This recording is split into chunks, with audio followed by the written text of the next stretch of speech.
Donc alors ce matin, peut-être vous le savez, puisque nous l'avons annoncé, nous commençons une série tirée de Marc, puisque nous avançons systématiquement au travers de l'évangile de Marc. Nous sommes dans Marc chapitre 13 et nous commençons une section que j'ai intitulée tout simplement « La fin du monde selon Jésus ». La fin du monde selon Jésus. Et je vais justement commencer en lisant quelques versets, pas tout le chapitre, mais j'aimerais lire au moins les premiers 13 versets pour nous plonger directement dans le contexte. Donc nous sommes dans Marc chapitre 13 et le verset 1.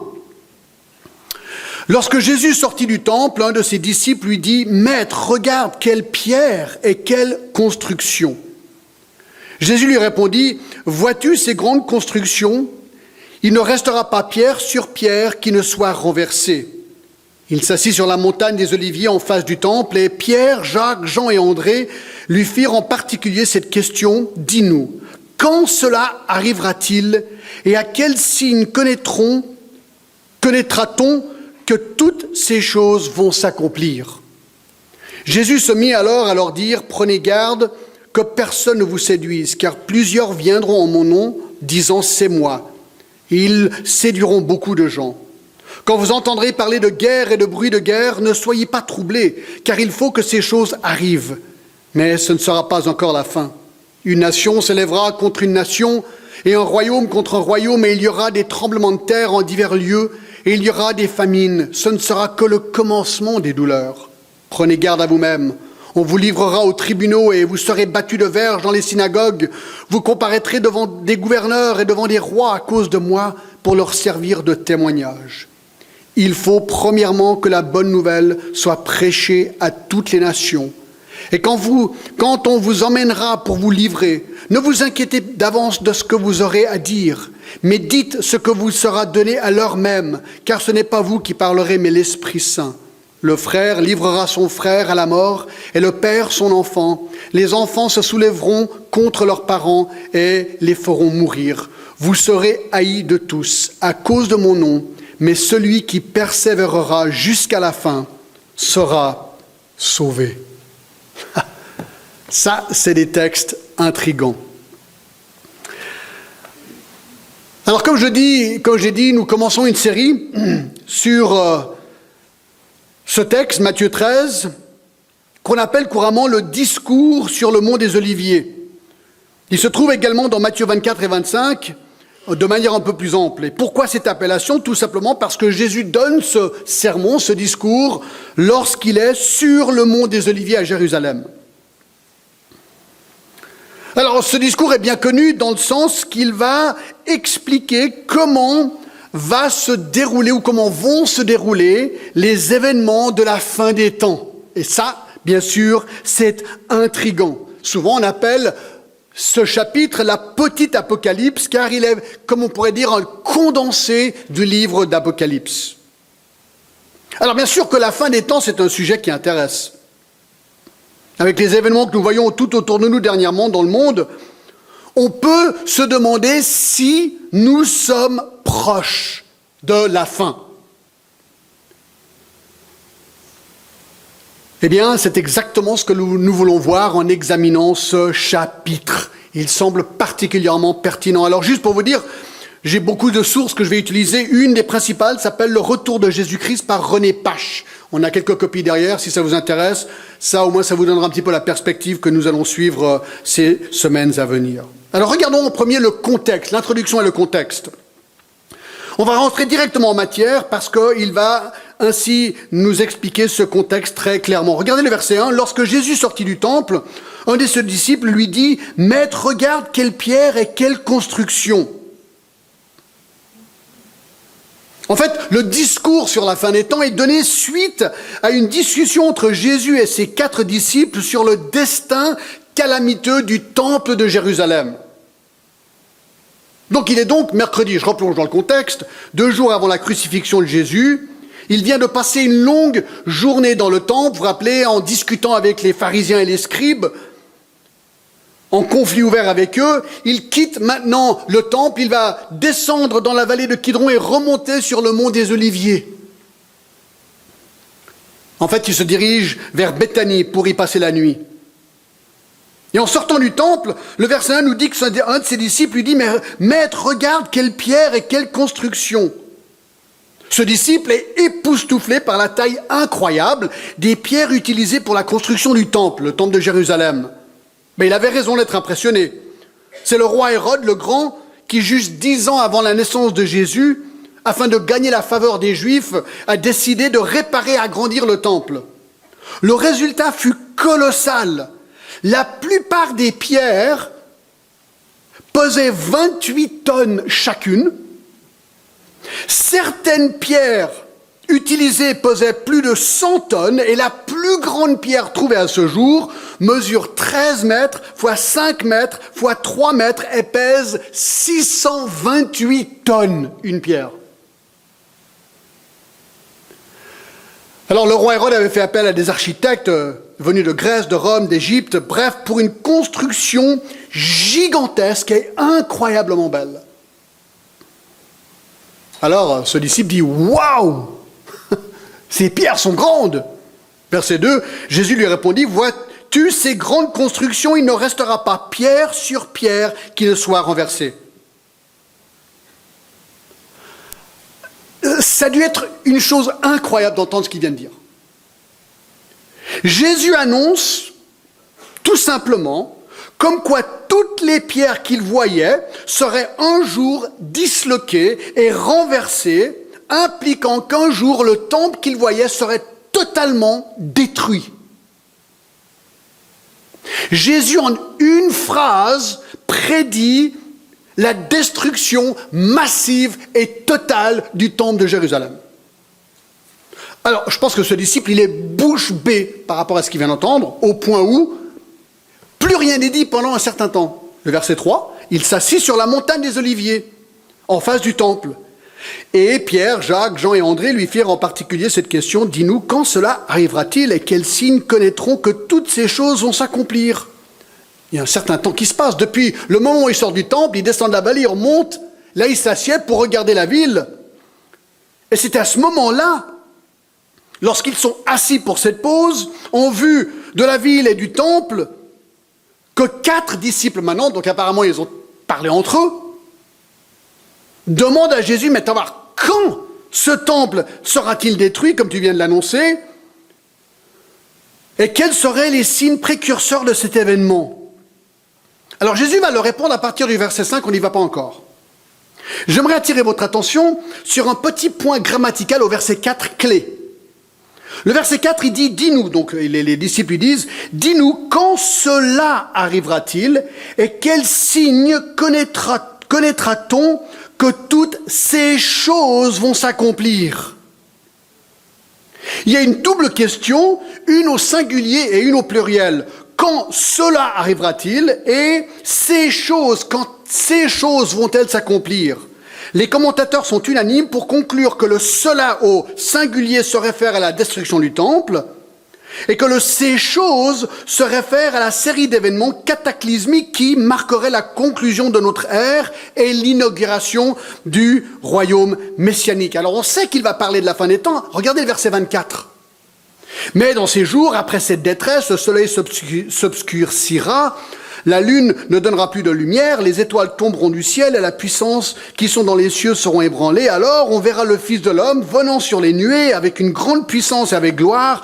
Alors il enverra les anges et il rassemblera les élus de 4 vents, de l'extrémité de la terre jusqu'à l'extrémité du ciel. Donc ça confirme que Jésus va parler maintenant de son retour et la fin des temps. Alors, allez avec moi à Matthieu 24, très important, allons-y. Matthieu 24, j'aimerais vous montrer la question que posent les disciples à Jésus comme Matthieu, lui, l'a écrite. Parce que là, c'est vraiment clair et net. Dans Matthieu 24, verset 3, nous lisons ceci. « Il s'assit sur la montagne des Oliviers et les disciples vinrent en particulier lui poser cette question. Écoutez la question, dis-nous. Quand cela arrivera-t-il, destruction du temple, et quel sera le signe de ton avènement et de la fin du monde?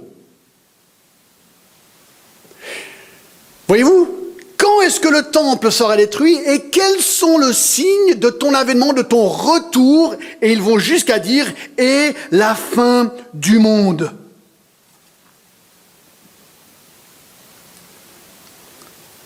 Voyez, tout ça pour dire que la réponse de Jésus va bien au-delà de la destruction du temple. Jésus va se servir de la prophétie qu'il vient de faire sur la destruction du temple comme tremplin pour annoncer à ses disciples les événements qui allaient précéder son retour et la fin du monde. Et pour les disciples, eux, ils n'arrivaient pas à voir qu'il y aurait au moins 2000 ans entre ces deux événements. Et ça, c'est une chose qu'on voit souvent dans la prophétie. Ils n'arrivent pas à voir le temps entre les prophéties. Pour eux, c'était un tout. Le jour où le temple est détruit, c'est la fin du monde.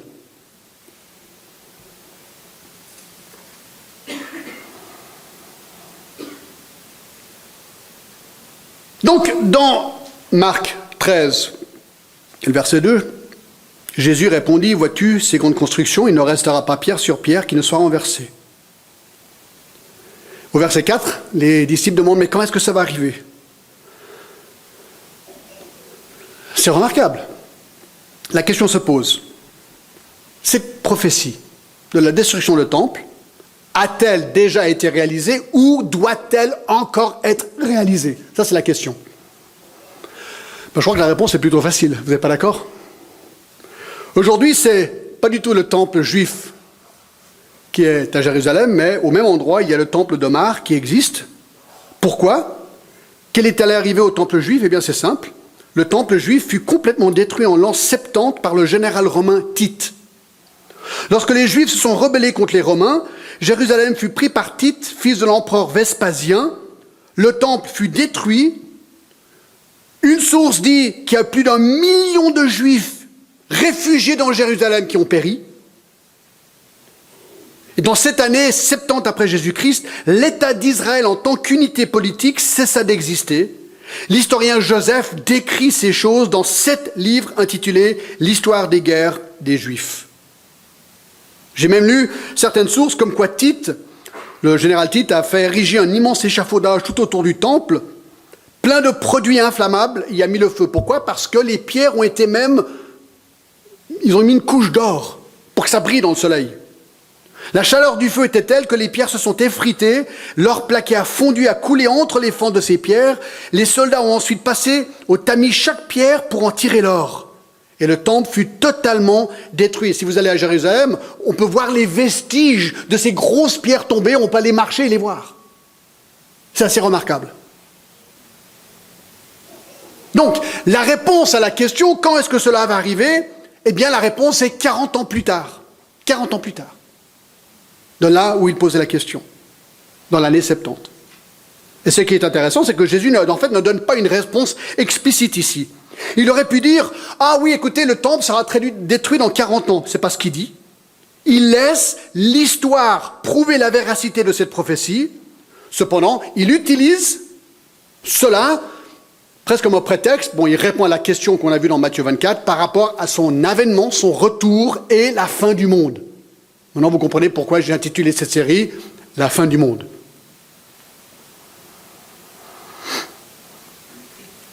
Donc, la réponse sur la fin du monde commence au verset 5. La structure du chapitre est simple, il y a 5 grandes sections et on va les voir un dimanche après l'autre. Aujourd'hui, on va voir le commencement des douleurs. Ensuite, la semaine prochaine, l'abomination de la désolation, l'antichrist. 3, la détresse ou la grande tribulation. 4, le retour du Seigneur. Et 5, les exhortations à la vigilance. Donc aujourd'hui, le commencement des douleurs. Le commencement des douleurs. Et pourquoi ce titre? Regardez à la fin du verset 8. Ce ne sera que le commencement des douleurs. Donc au verset 4, les disciples demandent quel serait le signe comme quoi ces choses allaient s'accomplir. Et ils veulent, donc dans Matthieu 24, 3, les signes de son avènement et de la fin du monde. Le commencement des douleurs. Et ça, on va voir dans les versets 5 à 13. Jésus utilise l'image d'une femme enceinte qui est prête à accoucher. C'est le commencement des douleurs avant l'accouchement. Et donc, impliqués, ce sont ici les commencements des douleurs qui montrent que la fin arrive. Et en fait, Jésus nous donne 7 signes. 7 signes comme quoi le commencement des douleurs commence. C'est peut-être pas la meilleure façon de le dire, mais vous avez compris. Alors on va les prendre un à la fois. Numéro 1. Des faux messies. Des faux messie. Verset 5. Jésus se mit alors à leur dire, « Prenez garde que personne ne vous séduise, car plusieurs viendront en mon nom disant, « C'est moi », et ils séduiront beaucoup de gens. »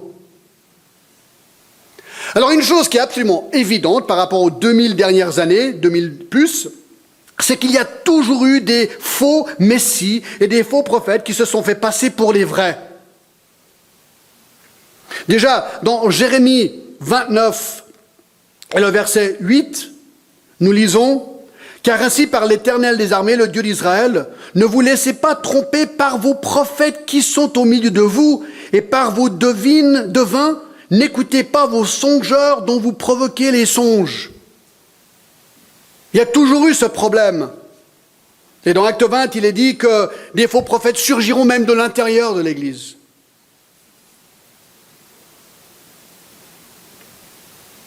Et ce texte nous dit qu'il y en aura dans l'avenir aussi. Il y en aura toujours. Et on a l'impression, par rapport à ce texte, que lors des derniers temps, il y aura une augmentation phénoménale de faux prophètes. En fait, ces versets soulignent 3 vérités. Premièrement, la séduction par les faux messies sera puissante. Il dit au verset 5, « Prenez garde que personne ne vous séduise », littéralement, que personne ne vous égare du droit chemin. Ben oui, un séducteur, c'est un imposteur qui vous trompe. Il faut être attentif, car ces faux messies chercheront explicitement à séduire tous ceux qu'ils peuvent, et surtout les élus. Regardez verset 22. « Car il s'élèvera de faux Christ et de faux prophètes, et ils feront des prodiges et des miracles. » Ça, on le verra la semaine prochaine, comment un faux prophète peut faire des prodiges et des miracles. Mais regardez, pour séduire les élus, s'il était possible. C'est les élus qu'ils attaquent, les gens qui aiment le Seigneur.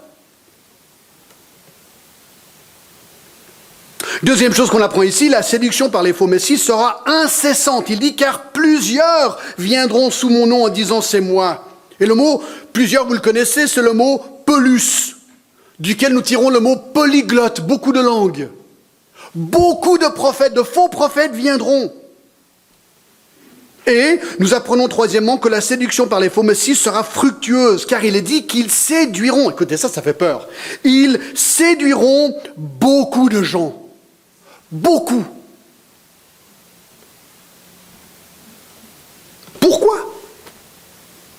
Bien parce que Satan est Dieu et sait que ses jours sont comptés, que le feu éternel l'attend, Matthieu 25, 41. Depuis le début, Satan cherche à éliminer le Fils de Dieu lorsqu'il était sur terre, en vain, et depuis, il s'en prend à son peuple.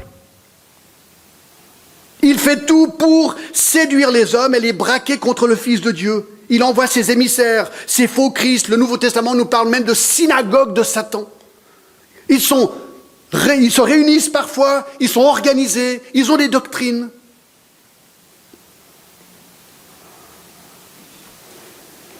C'est pas de la rigolade. Apocalypse 12, verset 9. Et il fut précipité le grand dragon, le serpent ancien, appelé le diable, Satan, celui qui séduit toute la terre. Il fut précipité sur la terre et ses anges furent précipités avec lui.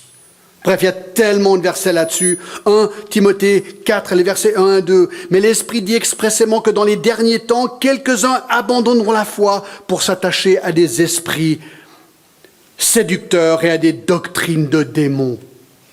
Vigisect a répertorié, moi c'est statistique de quelques années en arrière, 22 religions majeures dans le monde et 182 sectes uniquement en France.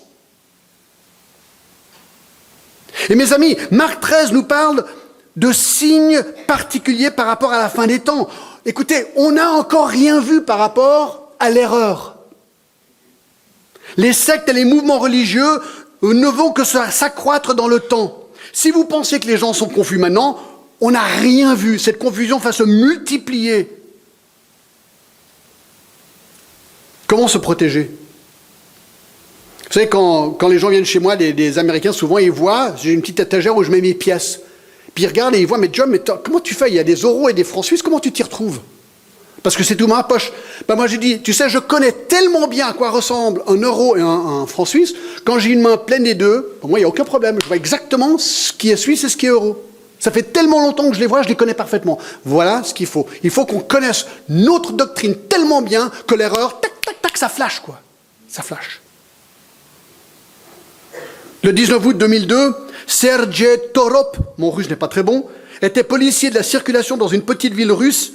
Il est connu par ses disciples par le nom de Vissarion. Bref, il a une révélation en 1989 comme quoi il était lui-même la réincarnation de Jésus de Nazareth. Il a 4000 adhérents. Vous pouvez aller sur Internet voir ça, c'est intéressant. Il s'habille comme Jésus, long, tout.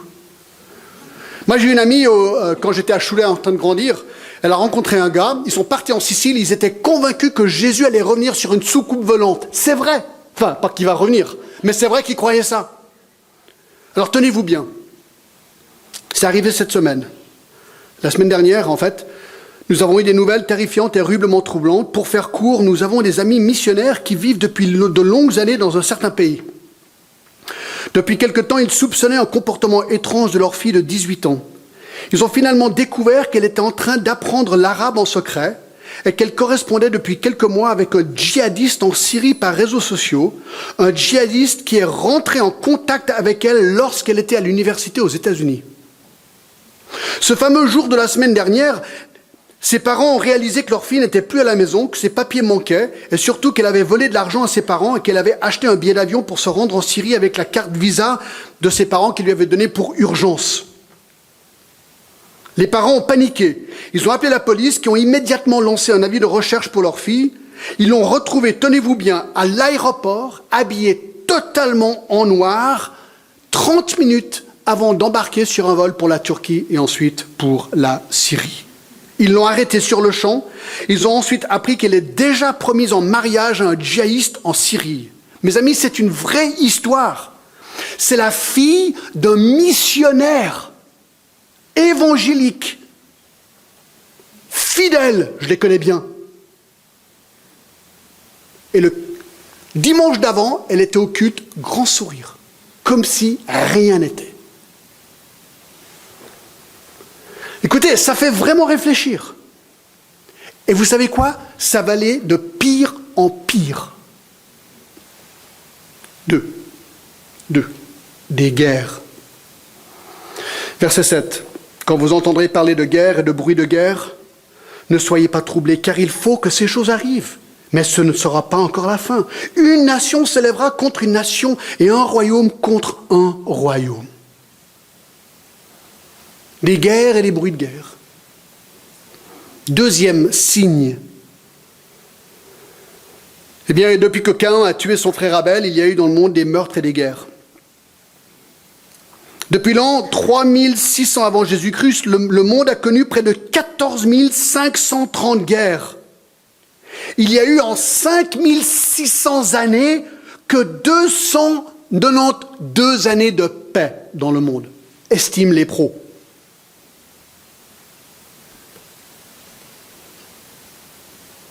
Des guerres à en pas finir.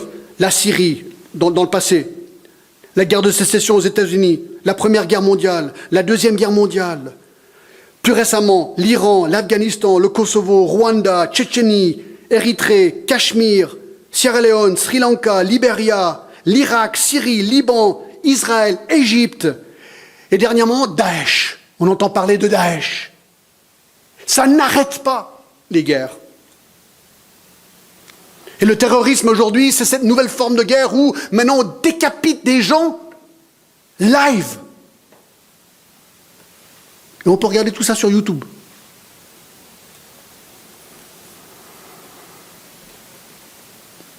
Et vous savez, mes amis, si on panique à ce qu'on voit aujourd'hui, on n'a encore rien vu. Pourquoi? Parce qu'il dit au verset 8, ce ne sera que le commencement des douleurs. Il dit, verset 7, quand vous entendrez parler de guerre et de bruit de guerre, ne soyez pas troublés, car il faut que ces choses arrivent. Ce n'est pas encore la fin. Écoutez, c'est une prédiction incroyable. Il faut qu'il y ait des guerres et des bruits de guerre. Ça fait partie du plan de Dieu. Mais ce n'est que le commencement des douleurs.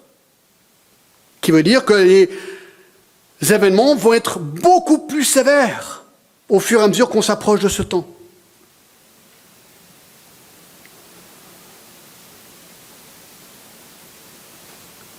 Depuis que Daesh existe, on a l'impression qu'on n'entend parler que de ça.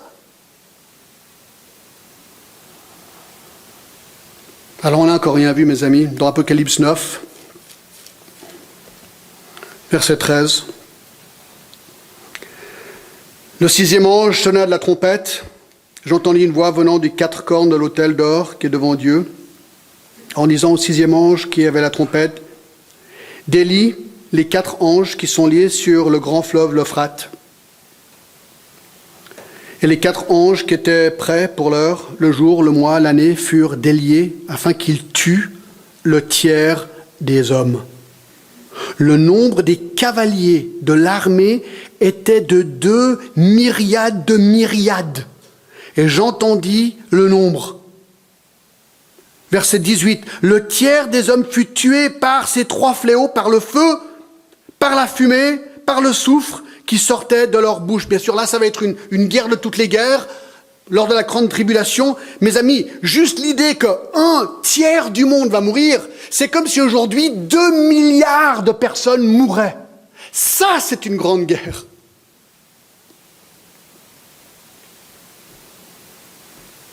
C'est vrai qu'avec Internet et la télévision, on entend tellement parler de ça, on peut quand même se poser des questions.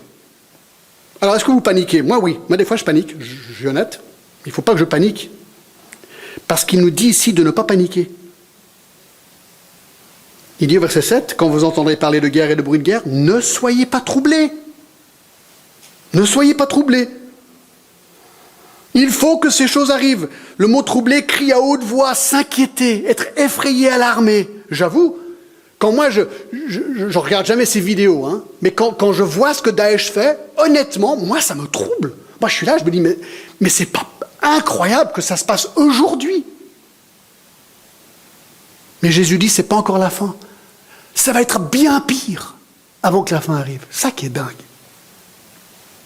Alors certains, moi j'entends dire, et nos enfants, hein, ces beaux enfants qui ont chanté ce matin, et eux, qu'est-ce qu'ils vont vivre, eux? Moi j'ai même entendu des gens bien intentionnés me dire, John, est-ce que franchement on devrait avoir des enfants? On va mettre des enfants au monde pour qu'ils rentrent dans quel monde? Alors ma réponse est oui, il faut avoir des enfants, parce que c'est ces enfants fidèles qui vont annoncer l'évangile. Mais ça, on y reviendra. 3. Des tremblements de terre.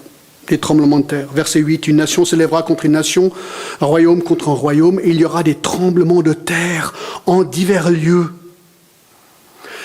Est-ce que vous saviez qu'en 2012, il y a eu 1 444 469 tremblements de terre dans le monde? Alors bien sûr, pas tous des grands. Pas tous des grands comme on a vu hier au Népal.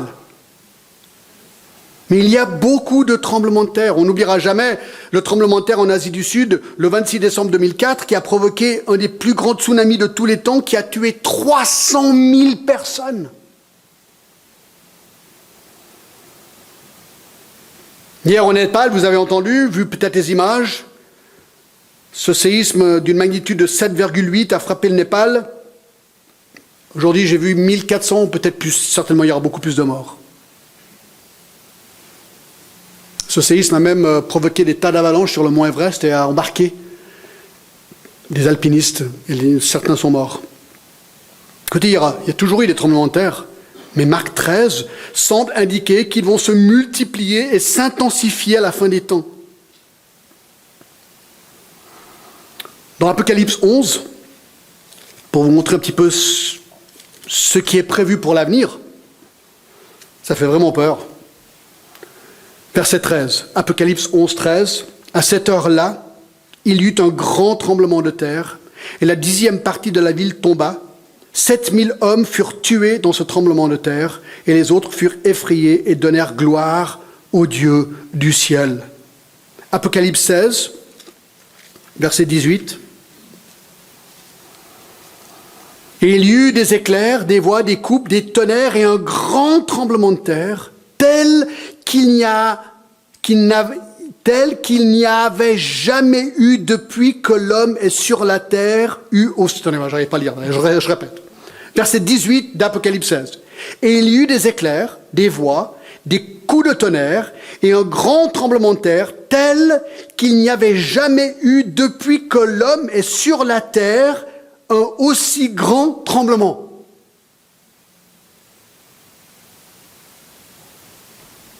Ça veut dire que dans l'avenir, il y aura le plus grand tremblement de terre qu'il n'y a jamais encore eu sur la terre. Et la grande ville fut divisée en 3 parties, et les villes des nations tombèrent. Et en plus, au verset 21, une grosse grêle, dont les grêlons pesaient 1 talent, 100 livres, tomba du ciel sur les hommes. Bref, catastrophique. Verset 20, et toutes les îles s'enfuirent et les montagnes ne furent pas retrouvées. Vous allez voir, le monde va être secoué. Les montagnes, enfin, je sais pas, tout va changer pendant cette grande période. 4. Des famines, verset 8. Marc 13, 8, 4e signe. Il y aura des tremblements de terre en divers lieux et il y aura des famines. Le mot famine veut dire destitution, faim, disette. Alors bien sûr, la famine est un malheureux complément des guerres. Et des famines, la planète en a connu. Une des pires, moi je ne la connaissais pas, était en 1921 en Russie, où il est estimé que 30 000 personnes mouraient par jour. Que dire des famines que nous avons vues et que nous voyons régulièrement à la télé, en Afrique et dans d'autres pays. Et moi, je ne sais pas si vous êtes comme moi, je me dis, mais attends, dans un monde moderne comme le nôtre, comment est-ce possible que les gens meurent de faim? Nous, on est trop, on a trop à manger, et une grande partie du monde n'a pas assez à manger. C'est quand même étonnant. Saviez-vous, ça c'est une information que j'ai lue hier, que dans le Soudan du Sud, plus de 2,5 millions de personnes sont sur le point de sombrer dans une famine à cause d'une guerre civile? C'est Al Jazeera qui le dit hier. Maintenant, actuellement, 2,5 millions de personnes. Tu dis, mais c'est incroyable. L'Organisation pour l'alimentation et l'agriculture des Nations Unies estime qu'environ 805 millions de personnes des 7,3 milliards de personnes dans le monde, soit 1 sur 9, souffrent de sous-alimentation chronique entre les années 2012 et 2014.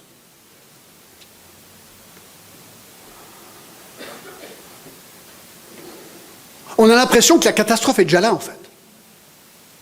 Mais le texte devant nous semble indiquer, comme avec ces autres signes, que le problème va aller en s'empirant plus que s'améliorant. C'est un des signes de la fin. N'oublions pas. Aujourd'hui, je vais le dire comme ceci, il n'y a qu'1 dixième du monde qui souffre de faim. Qu'1 dixième.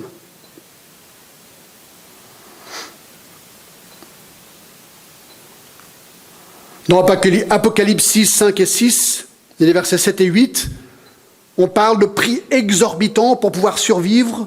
Les pauvres ne peuvent pas survivre. Il y a encore ces statistiques d'un quart de la planète qui va décéder,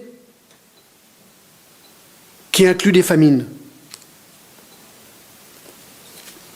Apocalypse 6, verset 6. Et j'entendis au milieu des 4 êtres vivants une voix qui disait « Une mesure de blé pour un denier et 3 mesures d'orge pour un denier, mais ne fais point de mal. » Ce n'est pas celui-là que je voulais. Ah ouais, c'est le verset 8. « Je regardais et voici, parut un cheval d'une couleur verdâtre. Celui qui le montait se nommait la mort, et le séjour des morts l'accompagnait. Le pouvoir leur fut donné, sur le quart de la terre, pour faire périr les hommes par l'épée, par la famine, par la mortalité et par les bêtes sauvages de la terre. Un quart, famine inclus. Luc 21, 11, le passage parallèle, nous parle en plus de peste. Pas que des famines, il y aura des pestes. Bien sûr, moi, ça me fait penser à Ebola, qu'on a, heureusement, pu maîtriser. Ça m'a soufflé aussi. Est-ce que vous saviez qu'en 2013, 1 500 000 personnes sont mortes du sida dans le monde? Mais ça, c'est rien comparé à ce qu'on va voir. C'est ça qui est fou. C'est que le début. 5. Les persécutions. Verset 9. Prenez garde à vous-même, on vous livrera aux tribunaux, et vous serez battus de verges dans les synagogues. Vous comparaîtrez devant les gouverneurs et devant les rois à cause de moi pour leur servir de témoignage. On saute le verset 10, on y reviendra. Quand vous emmènera pour vous livrer, ne vous inquiétez pas d'avance de ce que vous aurez à dire, mais dites ce que vous sera donné à l'heure même, car ce n'est pas vous qui parlerez, mais l'Esprit Saint. Le frère livrera son frère à la mort et le père son enfant. Les enfants se soulèveront contre leurs parents et les feront mourir. Vous serez haïs de tous à cause de mon nom, mais celui qui persévérera jusqu'à la fin sera sauvé. Écoutez, c'est intéressant, le plus grand nombre de versets ici sont consacrés à la persécution. Ça fait réfléchir aussi. 3 types de persécutions. Premièrement, religieuse, verset 9. Vous serez livrés aux tribunaux et vous serez battus de verges dans les synagogues. Politique, vous comparaîtrez devant les gouverneurs et devant les rois pour leur servir de témoignage. Il faut vraiment se rappeler de cette dernière phrase. Pourquoi est-ce qu'on va être persécuté? Quelle est la raison? Pour leur servir de témoignage. C'est l'occasion d'être devant eux pour leur annoncer l'évangile. C'est remarquable. Mais si on n'a pas cette perspective, c'est difficile à comprendre. Donc, religieuse, politique et familiale. Le verset 12, le frère livrera son frère à la mort et le père son enfant. Les enfants se soulèveront contre leurs parents et les feront mourir. Ce couple missionnaire dont la fille a essayé de partir avec Daesh, elle est revenue et ils ont dit, on ne sait pas si on devrait avoir peur pour notre vie aujourd'hui.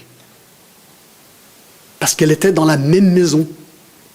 Imaginez savoir que votre fille veut aller avec Daesh, mais qu'elle habite encore chez vous. Et ça, c'est du réel, c'est aujourd'hui. Matthieu 24, 9 à 10 ajoute, vous serez livrés au tourment, on vous fera mourir, vous serez haïs de toutes les nations à cause de mon nom, alors aussi plusieurs succomberont et ils se trahiront et se haïront les uns les autres. Il ne faut jamais oublier, mes amis, une chose, que le monde nous hait. Alors, pas toujours. On peut avoir des périodes de regard favorable. Et peut-être que nous, en vivant en Suisse aujourd'hui, nous sommes dans une ère favorable. Alors, il faut qu'on en profite. Il faut qu'on en profite. Mais le verset 13, il est quand même là. Vous serez haïs de tous. Donc, au fur et à mesure qu'on avance, qu'on s'approche de la fin des temps, la haine contre nous, ceux qui portons le nom de Jésus-Christ, va s'accroître. C'est ce qu'il dit. Ils vont nous haïr et nous persécuter et nous tuer. Et c'est vrai, ces chrétiens récemment qui ont été décapités, jamais ils auraient pu imaginer, je pense, mourir ce jour-là comme ils sont morts. J'ai de la peine à imaginer que bientôt on pourrait être persécuté ici. On est quand même bien. Tout peut changer si vite.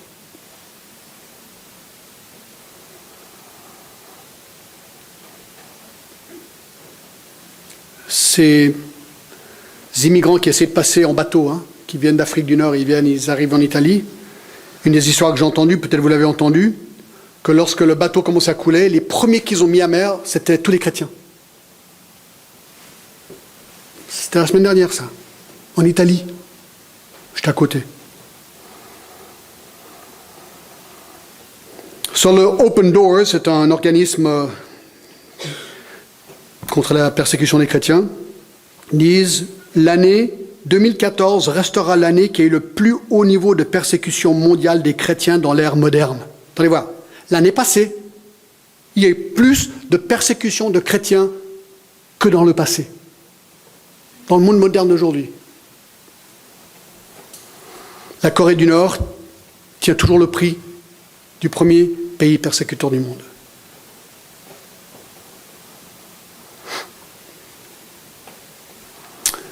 Alors vous savez, mes amis, on n'a encore rien vu. Il faut venir la semaine prochaine. Là, je vais parler de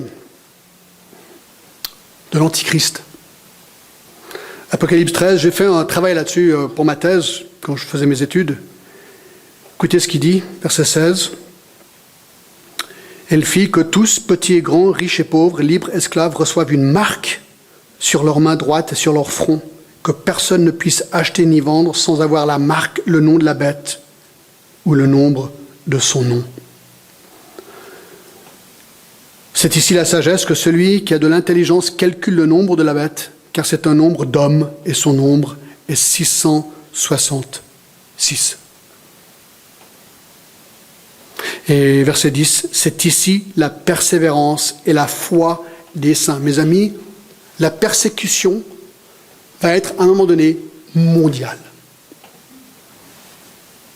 6. Le sixième signe, les défections. Là, il faut retourner à Matthieu 24. Très intéressant, regardez. Ça aussi, ça fait réfléchir. Tout fait réfléchir aujourd'hui, n'est-ce pas? Verset 10, Matthieu 24, 10. Alors aussi, plusieurs succomberont et ils se haïront les uns les autres. Plusieurs faux prophètes s'élèveront et ils séduiront beaucoup de gens. Et parce que l'iniquité sera accrue, l'amour du plus grand nombre se refroidira. Mais celui qui persévérera jusqu'à la fin sera sauvé. Waouh! Voyez-vous, lorsque la pression monte, lorsque la persécution augmente, lorsqu'il faut payer un prix pour suivre le Seigneur, soudainement, les défections se font plus fréquentes. Tout d'un coup, les chrétiens, entre guillemets, disparaissent. Et là, on apprend que plus on s'approche de la fin, il y aura une sorte de défection en masse de faux chrétiens. Mais oui, la persécution sera si violente que ceux qui professent connaître le Seigneur sans pour le moment vraiment le connaître, craqueront sous la pression. Il est dit, verset 10, dans Matthieu 24, plusieurs succomberont. Le mot c'est scandale. Ils vont chuter, tomber, trébucher, et ils ne se relèvent pas. Ce sont des soi-disant chrétiens, ce ne sont pas des vrais chrétiens. Non, parce que le vrai chrétien, lui, il persévère. Alors bien sûr, il peut chuter pendant un temps, mais il revient. Le vrai chrétien revient. 1 Jean 2, 19. Ils sont sortis c'est intéressant, verset 18, plusieurs petits-enfants, c'est la dernière heure. Et comme vous avez appris qu'un antichrist vient, il y a maintenant plusieurs antichrists, car là, nous connaissons que c'est la dernière heure. Ils sont sortis du milieu de nous, mais ils n'étaient pas des nôtres, car s'ils avaient été des nôtres, ils seraient demeurés avec nous. Mais cela est arrivé afin qu'il soit manifeste que tous ne sont pas des nôtres. Oui, quand la pression monte, quand la persécution monte, eh bien, beaucoup vont craquer. Mais le vrai chrétien qui craque, il reviendra. Lui reviendra. Le faux chrétien, lui, restera craqué. Je ne sais pas si ça se dit comme ça. Il ne reviendra pas. Verset 10 de Matthieu 24. Ils se trahiront. Comme Judas. Judas était le parfait exemple pendant 3 ans. C'était le disciple clé. Tenait la bourse et à la fin, schlac, il s'est tourné contre tout le monde. Et il les a accusés.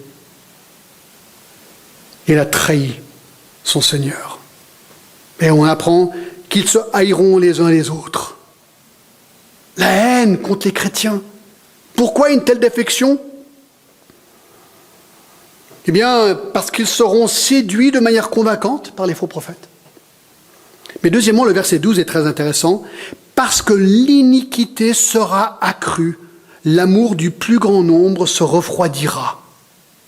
L'iniquité accru. Ça veut dire que le péché va s'accroître dans le monde. Écoutez, alors là, franchement, je ne sais pas si vous êtes comme moi, mais j'ai l'impression qu'on voit ça de manière fulgurante aujourd'hui. L'adultère n'est plus un mal. Bon, je parle là de moralité, disons morale. L'adultère n'est plus un mal, mais une manière d'améliorer nos relations. La débauche sexuelle n'est plus un mal, mais une manière d'être sûr que la relation va bien. L'homosexualité n'est plus un péché, mais un droit, une option juste pour des hommes et des femmes nés ainsi. Bien sûr, il doit avoir le droit au mariage, à l'adoption des enfants, qui ne peuvent bien sûr en aucun cas produire eux-mêmes. Et pourquoi ne pas faire parade de leur liberté et appeler cela la love parade? L'avortement n'est plus considéré un meurtre, mais une mesure médicale pour soigner une maman d'une maladie non souhaitée. Non mais attendez voir, et remboursé. C'est un drôle de monde dans lequel on vit, honnêtement. Alors 2 Thessaloniciens 2:3, il y a tellement à dire. Écoutez bien,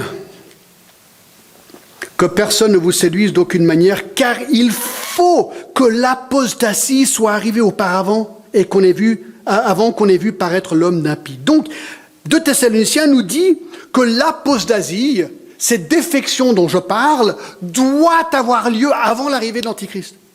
C'est quoi une apostasie? C'est une révolte, un abandon, une rébellion, un abandon public et volontaire de la foi chrétienne.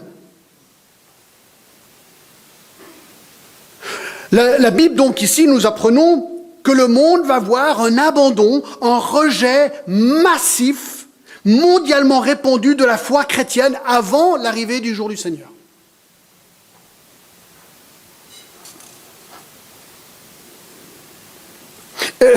On ne va pas être surpris, ça a été annoncé dans 1 Timothée 4:1, mais l'Esprit dit expressément que dans les derniers temps, quelques-uns abandonneront la foi pour s'attacher à des esprits séducteurs et des doctrines de démons. C'est rien de nouveau. Mais dans Matthieu 24:12, il est dit que le plus grand nombre se refroidira.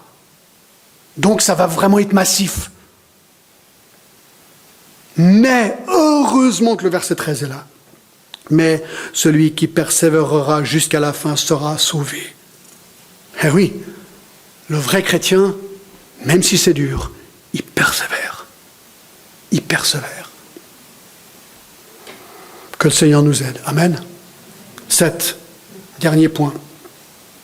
On retourne à Marc 13, le verset 14. Le verset 10. On termine sur une note tellement positive. Ouf. Je ne sais pas si vous êtes déprimé là, je suis un peu déprimé. Allez, on va hausser un petit peu nos émotions. Regardez ce qu'il dit au verset 10. Il faut premièrement que la bonne nouvelle soit prêchée à toutes les nations. Le dernier signe préliminaire de la fin des temps, c'est une diffusion massive de la bonne nouvelle de l'Évangile.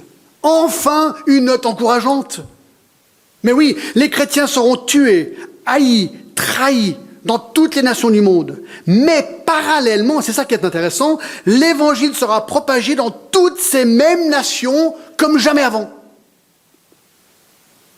Les deux iront de pair en pair. Alors, notez très important ici, Jésus ne dit pas que ces gens vont se convertir à Jésus-Christ. Il est dit, il faut premièrement que la bonne nouvelle soit prêchée à toutes les nations. Ça veut dire qu'il y aura nécessairement une masse de gens qui se convertiront. Non, on doit annoncer l'évangile pour que les gens soient mis devant la vérité, l'accepter ou la rejeter.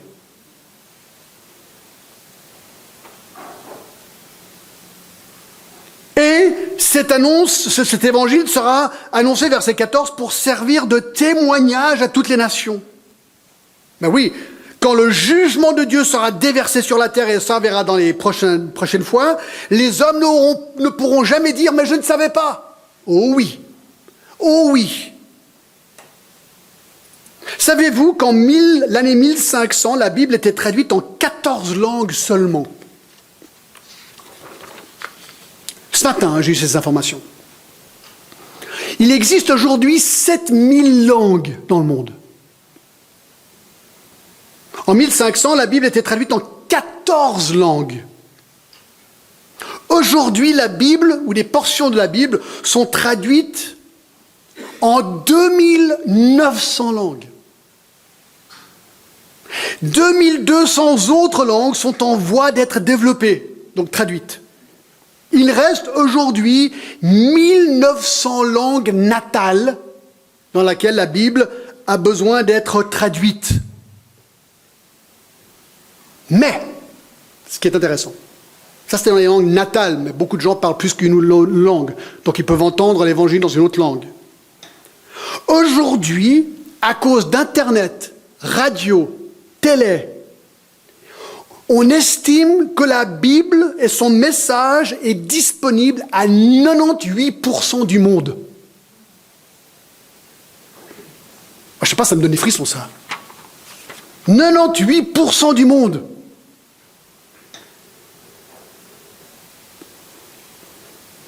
Hier, on nous invitait à aller à une réunion à Lausanne sur Israël. Et on a écouté un séminaire par un évangéliste, un chrétien juif converti en Israël. Et ils ont un ministère qui s'appelle One for Israel qui m'a vraiment fasciné. Eux, ils ont regardé ce qui se passe sur Internet aujourd'hui. La population d'Israël est 8 millions de personnes. Et ils ont constaté que Israël est le pays numéro 1 dans le monde pour temps passé sur Facebook et YouTube. Aucun pays du monde ne passe plus de temps par habitant sur Facebook et sur YouTube qu'Israël. Intéressant. Ils ont aussi constaté que 97% des Israéliens de 13 à 34 ans ont une page Facebook. Ils ont aussi constaté qu'il y a 122 ordinateurs par 100 habitants. Vous avez entendu ? 122 ordinateurs par 100 habitants. Là, je ne pense pas qu'ils comptent même les smartphones et tout le reste. Qui veut dire, et ils ont aussi constaté, que 99% des Israéliens sont connectés à Internet. Alors, ils sont allés sur Google et ils ont fait des études pour voir ce que les gens recherchaient sur Google.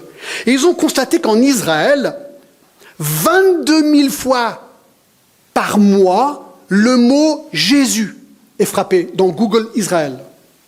Le mot Messie, 20 000 fois par mois.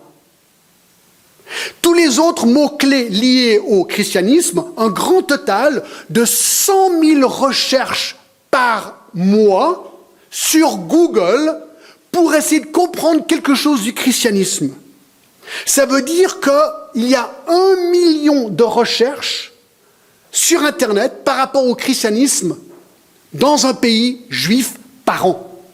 Ils se sont dit, mais c'est un monstre pourcentage. Donc, ils ont créé leur ministère pour que, lorsque tu recherches Jésus ou Messie ou tous ces mots-clés, leur page d'accueil y va, et là, ils font des vidéos, puisque tout le monde regarde YouTube, ils ont des courtes vidéos, des dizaines, voire des centaines, je ne sais pas, mais ils ont dit beaucoup de vidéos, avec des questions et des réponses rapides pour pouvoir répondre, et ensuite, ils ont donné les témoignages d'hommes et de femmes qui se sont convertis à Christ comme ça. Mais j'ai trouvé, ça c'est super malin, quoi. Super malin. Et voilà comment, en effet, le verset 10 est en train de s'accomplir. Il faut premièrement que la bonne nouvelle soit prêchée à toutes les nations. Et si 98% du monde aujourd'hui peut entendre l'évangile, je me dis ce que vous vous dites. Voilà. Ça fait réfléchir quand même. Ouf. Alors, je vous pose la question, est-ce que vous êtes encouragés ? Moi, oui. Ça m'encourage, ça, mais c'est incroyable. C'est tellement clair. Alors, est-ce que ça veut dire que nous sommes proches de la fin ? Je savais que vous vouliez que je pose cette question, que je la réponde.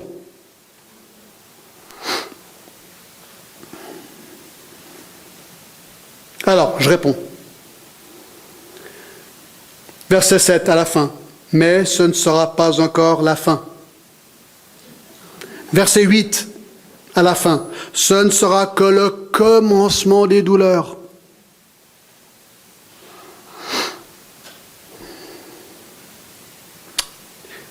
Et le verset 13, vous serez de tous à cause de mon nom, mais celui qui persévérera jusqu'à la fin sera sauvé.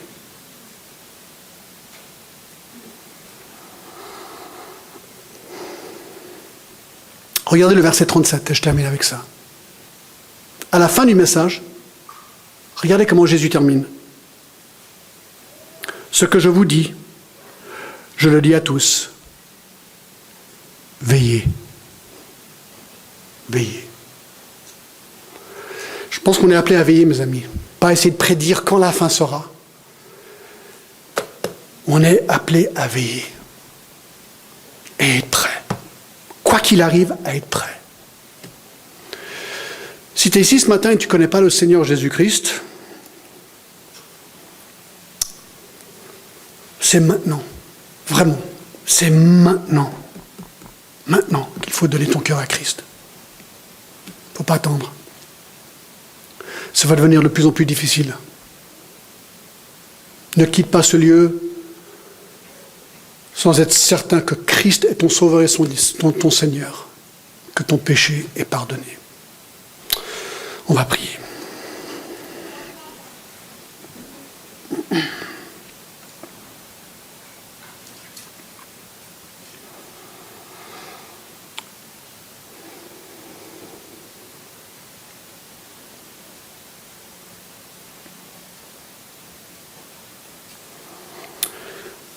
Seigneur, c'est un texte très puissant ce matin et on n'a vu que le début. Seigneur, nous voulons vraiment te demander de nous permettre d'être prêts. Seigneur, on vit dans un pays libre aujourd'hui. On peut travailler, économiser, voyager, faire tellement de choses super. Seigneur, on ne veut pas être trop alarmiste, mais en même temps, on veut nous rappeler que les choses iront de pire en pire. Donc on te demande simplement de nous aider à veiller, Seigneur. On se réjouit pour la semaine prochaine de savoir un petit peu comment ça va se passer avec l'Antichrist, pour qu'on puisse être encore mieux préparés, Seigneur. Seigneur, touche nos cœurs, encourage-nous, aide-nous à être forts dans notre vie en Christ. Seigneur, merci, à toi la gloire. Au nom de Jésus-Christ. Amen.